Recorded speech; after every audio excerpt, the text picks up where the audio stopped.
Welcome to the Jedi Ranger. I'm JohnBerry555, and today I'm continuing my 10th anniversary reviews of Star Wars Rebels. Today I'm reviewing Season 2, Episodes 21 and 22, Twilight of the Apprentice. So this is the season finale of Season 2. It's a two-parter, but both episodes together. It originally aired on DisneyXD on March 30th, 2016. Let's just get into spoilers because there are spoilers, and obviously it's a 10-year-old show. Of course there's going to be spoilers. Maul comes back. So, Maul just has a habit for not dying.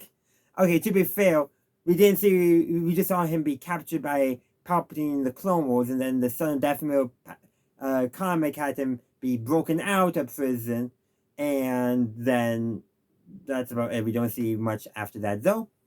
As of reviewing this, I have not seen the new show because Maul Shadow Warrior, Shadow Lord, Warrior, I forget, is not coming out for at least 2 more months, I believe. Or is it 1 month? I have to look that back up. So, yeah, that's going to be between here and the Clone Wars. So, we're just going to get some more Maul. So, actually quite good fitting timing for this review. But anyhow, Twilight of the Apprentice. Our heroes go to Morocco.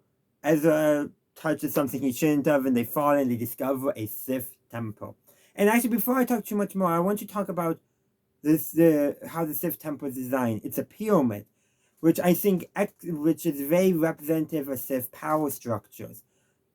It's, you got the top and then the base. So it's very much like a pyramid scheme. You got the Sith Lord on top, the Master. Then you got the Apprentice and their underlings and underlings and underlings. And it's kind of like how the Empire is structured. Very hierarchical in a pyramid-like shape. A pyramid scheme, if you will.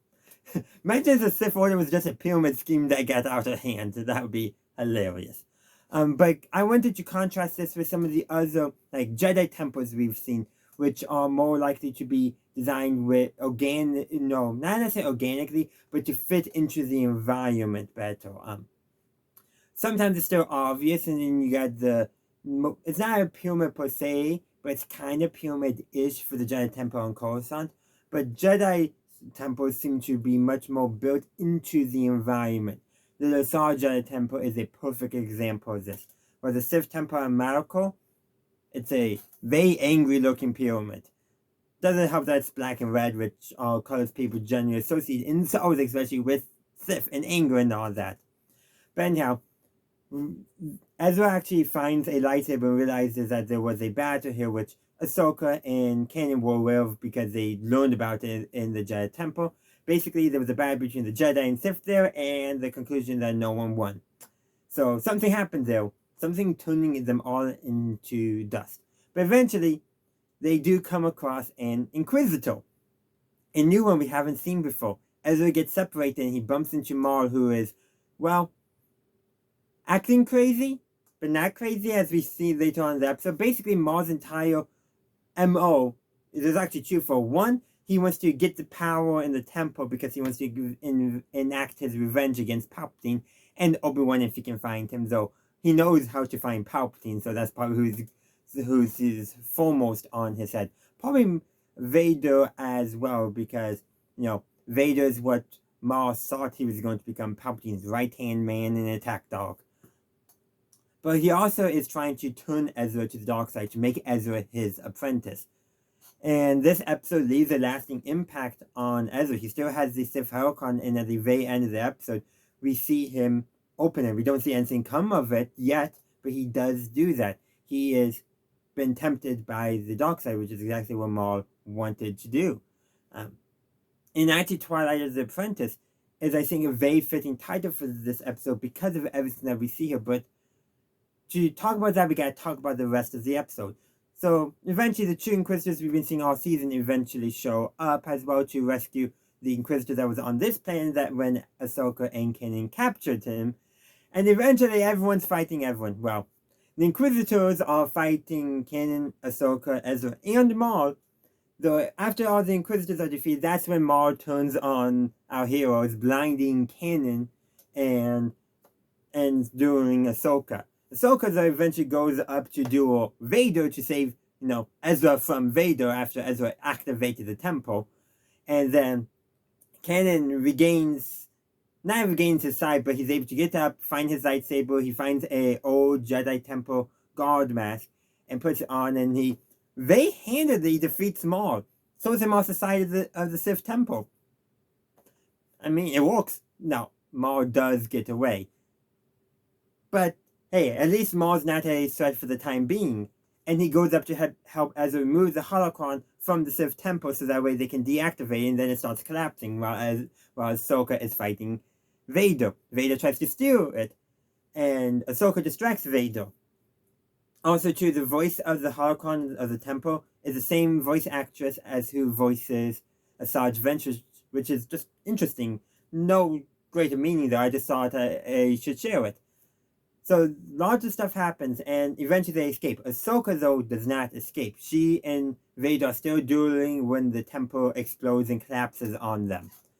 And so Ezra and Kanan make their way back to Chopper Base. Ezra's breaking down, obviously. Ahsoka sacrificed herself to save him. He was tempted by Maul, like, you got a lot on his plate right now. And Kanan is comforting him. And then, of course, they arrive back on Chopper Base. Hera sees that Kanan lost his eyesight. And then Rex is obviously looking for Ahsoka because, come on, they're friends. In fact, the episode started with Rex being concerned and wants to say, hey, I can come if you need any help and all that. And Ahsoka talking him out of it. So he might blame himself a little bit, but just a look from Ezra told him all that he needs to know that Ahsoka didn't make it. There was something else related to that I was going to add, but for the life of me, I cannot remember.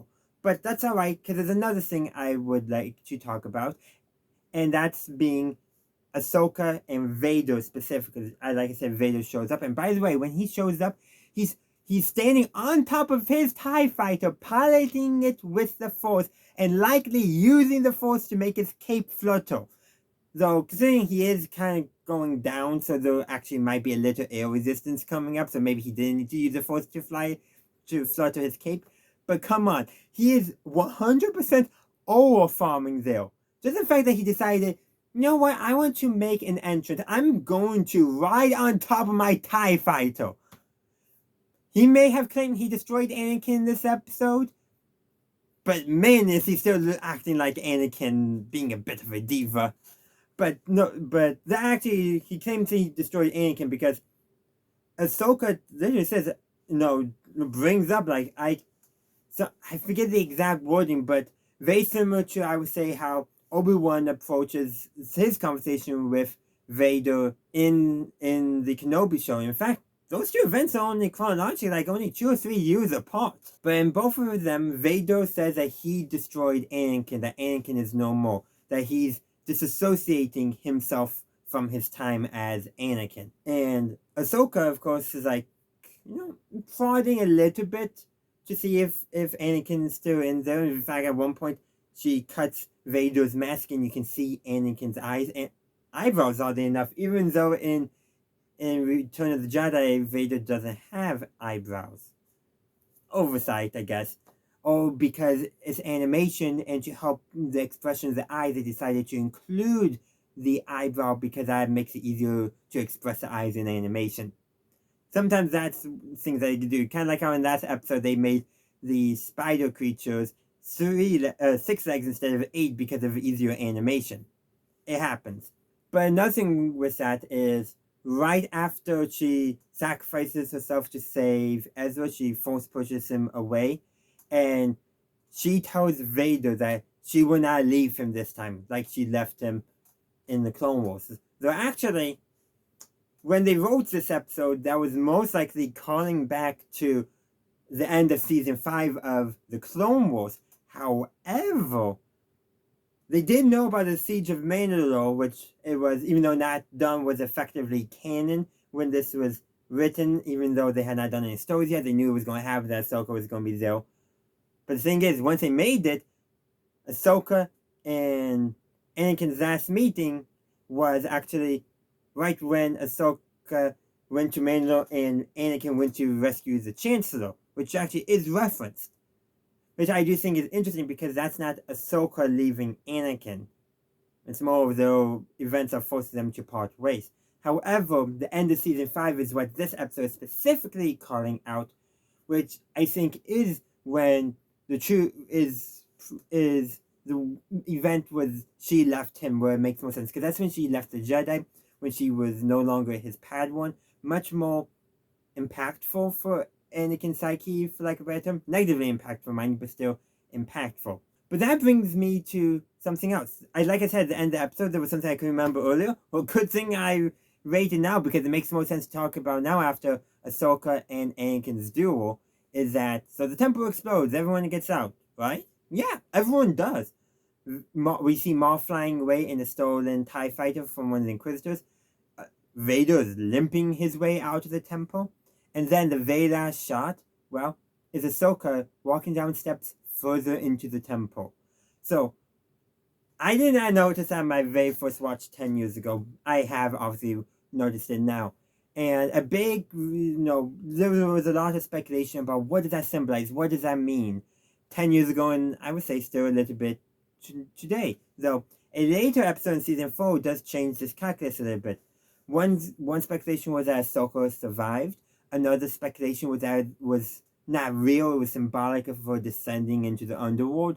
Though, considering, even though she described herself as no Jedi, she's still a light side Force user, she would have become one with the Force. But, in a later episode, Ezra saves Ahsoka from Vader by pulling her into the world between worlds. That's in season 4. And I remember when that happened, lots of people were complaining. In fact, sometimes it might be a bit valid, because it's now become basically a joke that Filoni cannot kill Ahsoka, that he won't let anything happen to his creation. Though I will just say one thing. He wrote what happened to Ahsoka in this episode. Did he know that Ahsoka was going to survive, or did he leave it vague? I don't know.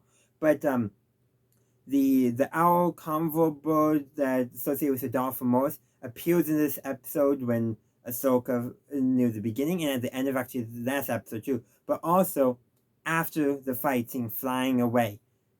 And so perhaps, obviously we know what really happened, but basically how much of that idea that the war between worlds, Ahsoka being saved by Ezra, was in mind when they made this episode? I don't know. They definitely left the door open, but they also didn't make it clear in retrospect what they were thinking, if that makes sense. Again, maybe there's a better way of explaining it, but the thing is that, yeah, Ahsoka does survive. We know that. That's something in retrospect that we know.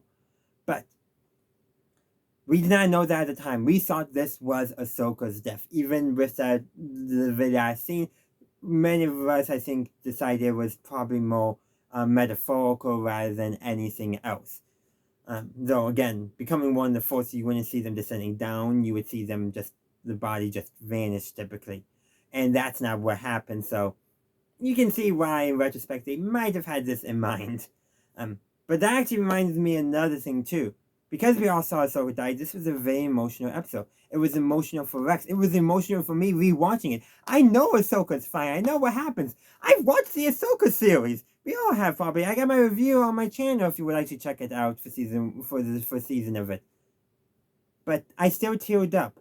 I didn't start tearing up though until the return, until Kanan, Ezra, and Chopper. Yeah, by the way, Chopper's in this episode. Return to Attilan.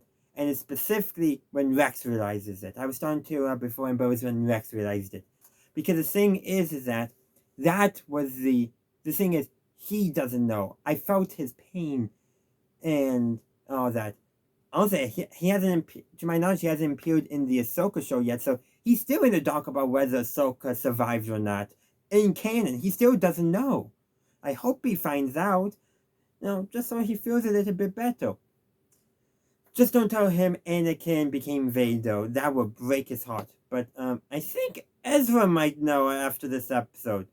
I've always been wanting to do an episode, a video about who knows Anakin and Vader are the same person. We obviously know who. Ahsoka, Obi-Wan, Yoda, Palpatine. Pretty much it's confirmed that Tarkin and Sawn also know. I'm pretty sure Bail has to know. technically Padme, but she died of a broken heart. And eventually, of course, everyone knows by the time of Bloodlines by Claudia Gray and all that, but I think, oh, R2-D2. We can't remember R2-D2. Can't forget R2-D2. But Ezra might know because he was there while Ahsoka and Vader were talking. And my opinion is Ahsoka was not trying hard to hide that Vader used to be her master when he was a Jedi. And Ezra knows that Ahsoka's Jedi master was Anakin Skywalker.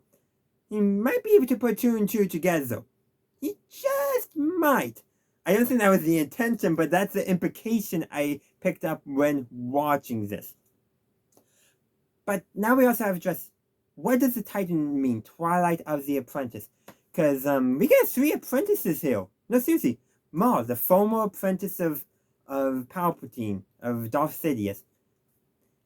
He doesn't have fit here. So it's Ahsoka and Ezra, but in 2 different ways. Ahsoka is obviously the former apprentice of Anakin Skywalker, who later became Darth Vader. This is her Twilight. Yes, we know she survived, but we didn't know at the time, and this effectively is the end of her story for the Galactic Civil War. She sacrifices herself to save Kanan and Ezra, who will play an important part later on, mainly for liberating Lasal. But also Ezra, it's a Twilight for him. He's being tempted by the dark side. We know he will overcome it, but that is affecting him right now.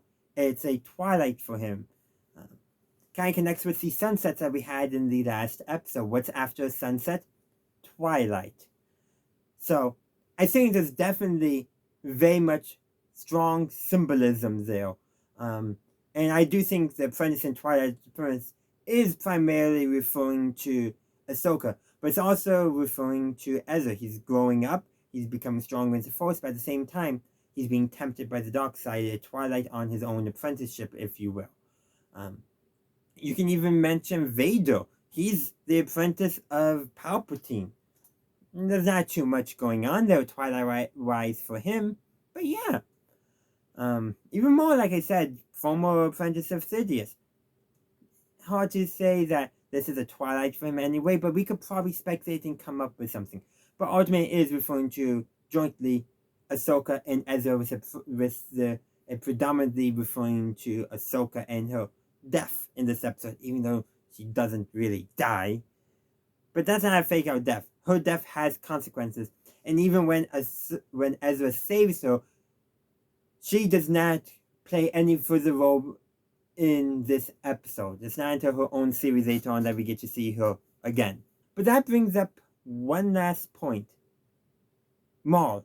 No, seriously, you gotta talk more about Maul. I mentioned how he's tempting Ezra and all that, and how he has his own machinations going on as well. He's not in line with the Empire, he wants revenge on the Empire, but he has his own thing going on. And actually, through Maul, we learn, I think, probably some of the most about Sith doctrine. For example, in his, to get into the temple, to get the holocron with Ezra's help, first he had to trick Ezra, and he kind of played the role of an old man who's not a threat anymore. Kind of reminds me a little bit of what Yoda does to Luke, but Yoda decides just to be a mischievous gremlin instead of poor, hopeless, and helpless, and non-harmful old man who Maul pretends to be. I like what Yoda did a little better. But going into the temple, the Sith are always out for each other. They're always trying to climb that ladder, climb to the top of the temple, if you will.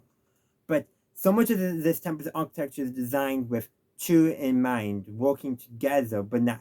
So, I'm going to compare it to the Jedi Temple on Lasal, which again is natural. It blends into the environment, unlike the Sith Temple on Malachor, which again I mentioned that already. But to open it also requires a master and apprentice, but they work together, cooperatively work together to open the Jedi Temple on Lasal.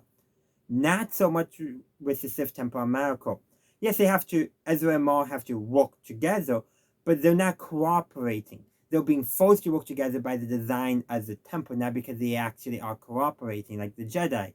So, to get in, Ezra has to open the door, hold it up while Maul comes in to open the next one, then Ezra can drop it and then open the next one. Literally, if one, Basically, the Jedi Temple, you work together to open it, and it's open.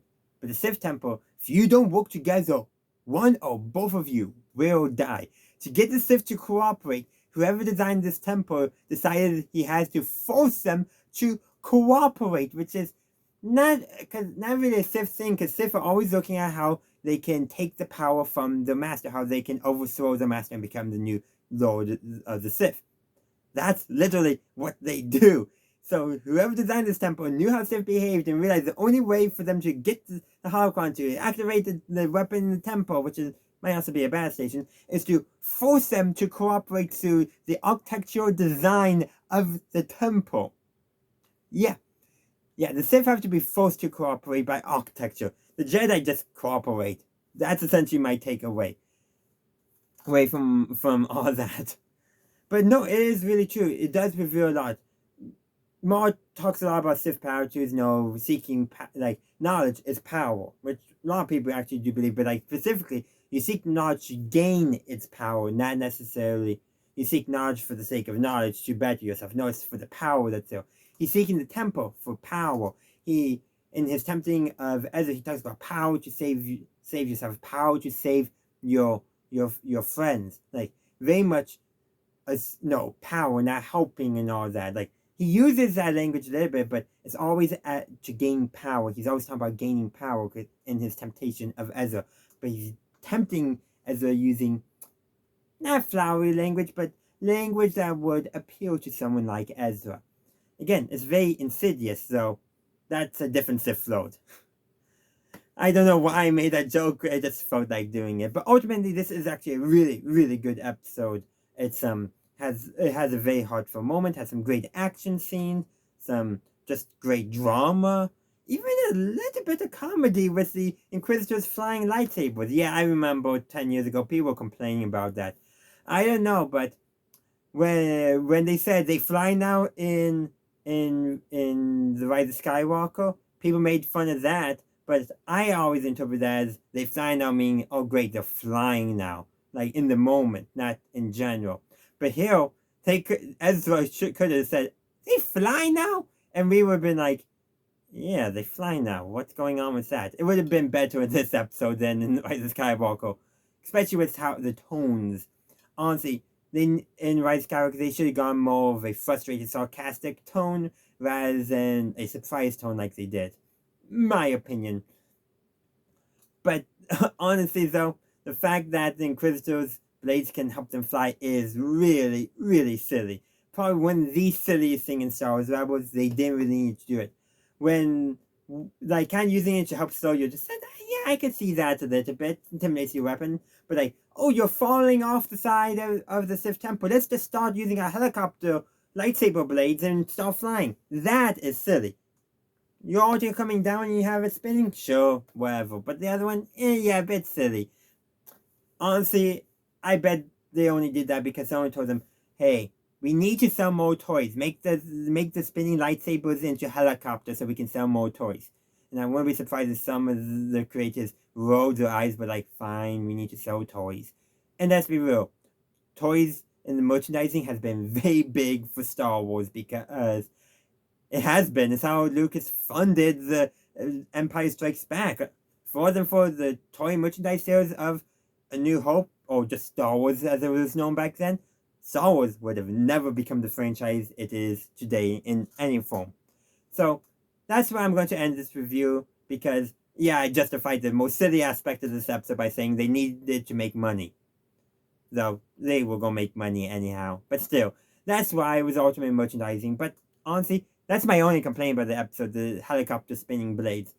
I just shrug them off. I don't get angry about them, but it is the one downside of this episode. Even Ahsoka being brought back is not a downside, because that's not what the story is about. It's her, yeah, she sacrifices herself and she ends up not dying, but the thing is, she was fully willing to do so, and most importantly, she bruised Vader's ego. I think that's quite important. Reminds him of who he was. No, he was always going to be angry at Obi-Wan, but I don't think Vader was as angry at Ahsoka. He gave Ahsoka the chance to join him. He never gave Obi-Wan that chance. And I do firmly believe that if not for this, it might have been harder for Vader to be redeemed by Luke because they gave him that reminder. Then he sees Obi-Wan again, so he gets angry, but he finds out that that boy that was accompanying Obi-Wan on the Death Star, who destroyed the Death Star, was his son. And then he thinks back to Ahsoka. You know, just a little bit of reminder, though, keeps Anakin in his mind, so that way it's much harder for him to push it down when he finds out about Luke, and Luke decides to say, "You're my father, you're Anakin Skywalker, I believe there's still good in you." That would have been much harder if he wasn't reminded of Ahsoka in this episode. At least that's my interpretation. You can let me know your interpretation in the comment section down below. Thank you for watching my video. I do hope you enjoyed it. If you did, please be sure to give this video a like and share. Also, consider subscribing to my channel to stay up to date on all my latest content. In the meantime, thank you for watching, and as always, have a good day, a good night, wherever you are. May the Force be with you always.